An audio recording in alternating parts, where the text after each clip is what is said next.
नमस्कार, जय महाराष्ट्र, जय शिवराय.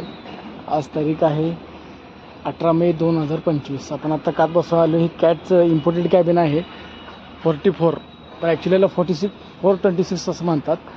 तर याची ही दरवाजा शेजारची कात बसवायला आपण आलेलो आहे. आपण पाहू शकता याला किती होल आहेत. इथे एक होल आहे, एक इथे वरती एक, दोन, याच्यामध्ये 3 4 5 6 7 8 7 8 आणि याच्यामध्ये एक 9 होल आहे.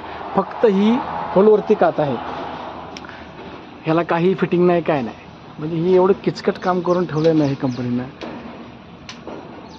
भले काम लगेच होतं, पण ते प्रॉपरली मी तर सेफ्टी जास्त नाही आहे. धकाला जोरात किंवा ऑपरेटर करून थोडंसं आधापट झालं की परत नुकसान होऊ शकतं. हे असं काम आहे. पाहू शकता हे आपले ब्लॅक पॅन्थर